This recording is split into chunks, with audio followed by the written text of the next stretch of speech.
Saint মার্টিনে কোনো ধরনের সামরিক অবকাঠামো গড়ে তোলা হলে তা দক্ষিণ এশিয়ার স্থিতিশীলতার উপর বিরূপ প্রভাব পড়তে পারে। আঞ্চলিক উত্তেজনা বৃদ্ধি, বাণিজ্য ও সাপ্লাই চেনে বিঘ্ন এবং কূটনৈতিক প্রভাবহানির ফলে যুক্তরাষ্ট্রের সম্ভাব্য ব্যয় $1 ট্রিলিয়ন ওপরে বেশি হতে পারে, যা কৌশলগতভাবে উল্লেখযোগ্য বোঝা বহন করবে। এখানে যে ভূ রাজনৈতিক প্রতিক্রিয়া তৈরি হবে তা হচ্ছে, সেন্ট মার্টিন মার্কিন ঘাঁটি গড়ে উঠলে তা সরাসরি চীনের সামুদ্রিক প্রভাবকে ঘিরে একটি নতুন বেষ্টনী তৈরি করবে, যার ফলে চীন ও রাশিয়া কড়া প্রতিক্রিয়া দেখাতে পারে। এমন পরিস্থিতিতে বাংলাদেশ চীন সম্পর্ক ভেঙে পড়বে আর দক্ষিণ এশিয়া জুড়ে যুক্তরাষ্ট্রের বিরুদ্ধে তীব্র জনমত ও রাজনৈতিক প্রতিরোধ সৃষ্টি হবে।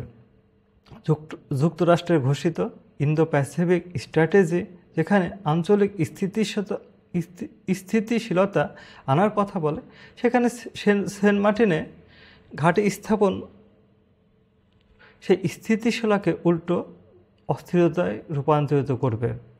একটি মাত্র ঘাঁটি করতে গিয়ে যুক্তরাষ্ট্র পুরো অঞ্চলে তার প্রভাব ও গ্রহণযোগ্যতা হারাতে পারে, যার সামরিক ও কূটনৈতিক ক্ষতির মূল্য দাঁড়াতে পারে শত শত বিলিয়ন ডলার, এমনকি দীর্ঘমেয়াদে আরও বেশি।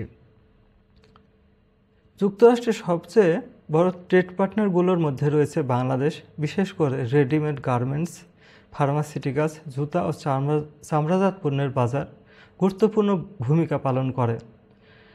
পাশাপাশি ভারত, ইন্দোনেশিয়া ও ভিয়েতনামের মতো দেশগুলো একই অঞ্চলে যুক্তরাষ্ট্রের সাপ্লাই চেনের প্রধান অংশীদার।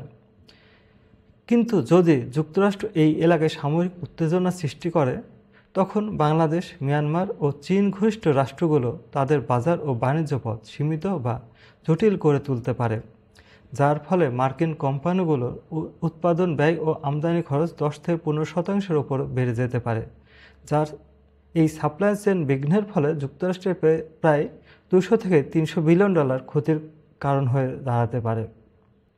যুক্তরাষ্ট্র সবসময় বলে, we stand for peace, democracy and sovereignty. কিন্তু বাংলাদেশে একটি ছোট ও শান্ত দ্বীপে সামরিক ঘাঁটি স্থাপন করলে সেই ঘোষিত আদর্শ ওয়ার্ল্ডে ভণ্ডামির প্রতীক হিসাবে প্রতিফলিত হবে, যার ফলে মুসলিম বিশ্ব, দক্ষিণ এশিয়া ও আফ্রিকার বিস্তৃত জনগোষ্ঠীর মধ্যে যুক্তরাষ্ট্র বিরোধী জনমত আর তীব্র আকার ধারণ করতে পারে, যা সরাসরি প্রভাব ফেলবে মার্কিন ব্র্যান্ডের গ্রহণযোগ্যতায়, আন্তর্জাতিক এনজিও নেটওয়ার্কের কার্যকারিতায় এবং বিভিন্ন দেশে যুক্তরাষ্ট্রের কূটনৈতিক সমর্থন পাওয়ার সক্ষমতায়। এই সফটওয়্যার ক্ষতির আর্থিক মূল্যায়ন করা কঠিন হলেও বিশ্বজুড়ে গ্রহণযোগ্যতা কমে যাওয়া এবং ব্যবসায়িক সম্পর্ক দুর্বল হওয়ার কারণে এর আনুমানিক অর্থনৈতিক প্রভাব 300 থেকে 400 বিলিয়ন ডলারের সমপরিমাণ হতে পারে। এখানে সামরিক এবং রক্ষণাবেক্ষণ ব্যয় সম্পর্কে বলি। একটি সামরিক ঘাঁটি তৈরি করা মানে বিপুল আর্থিক ব্যয় বহন করা, যেখানে অবকাঠামো নির্মাণেই ব্যয় প্রায় 50 থেকে 80 বিলিয়ন ডলার। এর সঙ্গে যুক্ত হয় সরঞ্জাম, নৌবহর ও জ্বালানির মতো কার্যক্রম ব্যয়, যা 100 বিলিয়ন ডলারেরও বেশি। এছাড়া বার্ষিক রক্ষণাবেক্ষণ, লজিস্টিক সাপোর্ট এবং হাজারো কর্মীর খরচ হিসাবে প্রতি বছর আরও 10 থেকে 15 বিলিয়ন ডলার খরচ হয়।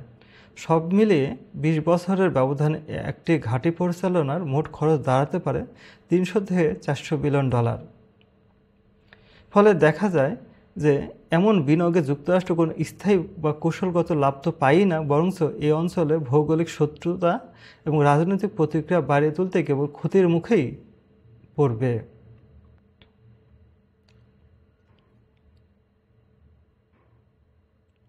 শেষ কথা বলে, সেন্ট মার্টিনে মার্কিন ঘাঁটি গড়ে উঠলে যুক্তরাষ্ট্রের বহুমাত্রিক ক্ষতির সম্ভাবনা তৈরি হবে।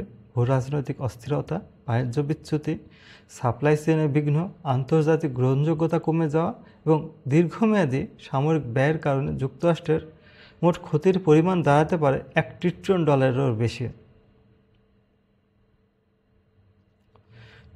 ভূরাজনৈতিক প্রভাব হারানো, বাণিজ্য ও সাপ্লাই চেনের ধাক্কা, কূটনৈতিক শক্তির হ্রাস এবং ঘাঁটি নির্মাণ ও রক্ষণাবেক্ষণের প্রবল ব্যয়, সব মিলে যুক্তরাষ্ট্রের জন্য এটি হবে একটি ভয়াবহ আর্থিক ও কৌশলগত বোঝা।